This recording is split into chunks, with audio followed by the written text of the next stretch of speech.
Hello મિત્રો, કેમ છે? મજામાં છો ને? હું પણ મજામાં છું. તો આજે આપણે દૂધપાક બનાવશું. તેની માટે દૂધપાકની રેસીપી દેશું. તો એની માટે આપણે 1 લીટર દૂધ લીધું છે. 1 લીટર દૂધ છે એને ગરમ કરવા રાખી દઈશું આપણે. ને હવે આપણે 1 લીટર દૂધ છે ને તેમાં આ 4 ચમચી ચોખા લીધા છે. ને હવે એમાં આપણે ઘી નાખીશું. આ 1 ચમચો છે ને એ ઘી નાખશું આપણે.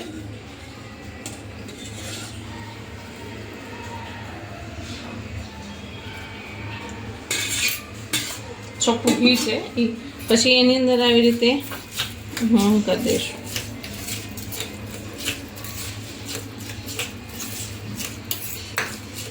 પછી આપણું જે દૂધ ગરમ થાય છે ને એમાં નાખી દઈશું.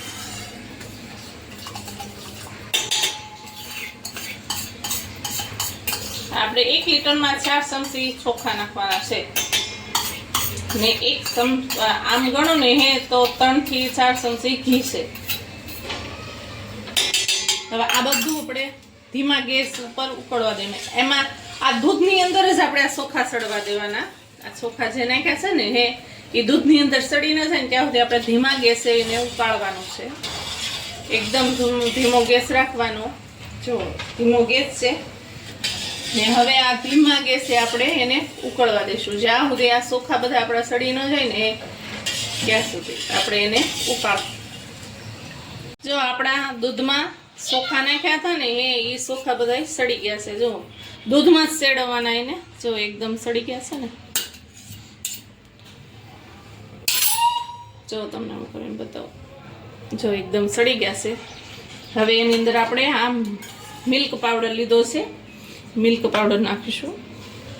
એનાથી મસ્ત ટેસ્ટ આવે છે. આપણે પહેલાં દૂધ થોડુંક નાખશું. આમાં થોડુંક જ દૂધ નાખવાનું એટલે લમ્સ ન બને.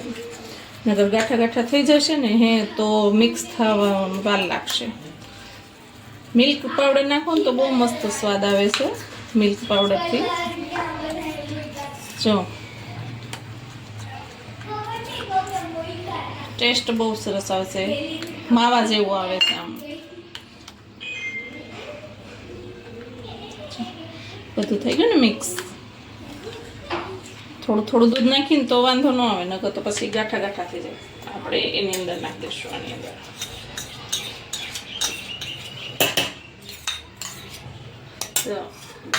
મિક્સ થઈ ગયું. હવે આપણે 1 લીટર દૂધ લીધું હતું ને એમાં આ 1 વાટકો ખાંડ નાખશું. ને જેટલું તમારે મીઠાશ ખાતી હોય એટલું નાખવું હોય તો એટલું. અમે એટલી નાખી છે. ને હવે એને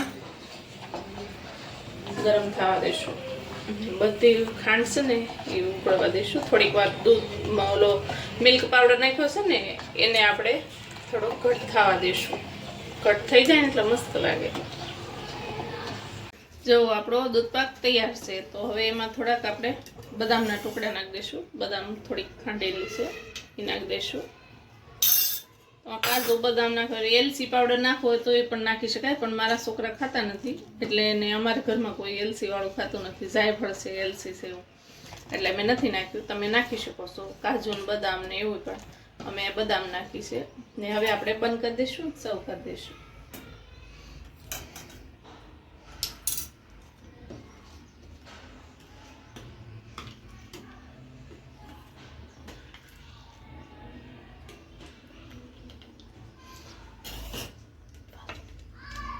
જો આપણો તૈયાર છે દૂધપાક. આપણે ઉપરથી થોડી બદામ નાખી દઈશું. બટેટાનું શાક, ફૂલેલી પૂરી ને દૂધપાક. હાલો બધાય જમવા. તૈયાર છે આપણો દૂધપાક. તો હાલો બધાય દૂધપાક ખાવા. જો તમને મારી રેસીપી સારી લાગી હોય તો લાઈક કરો, શેર કરો, સબસ્ક્રાઈબ કરો. ભલે મિત્રો, બાય.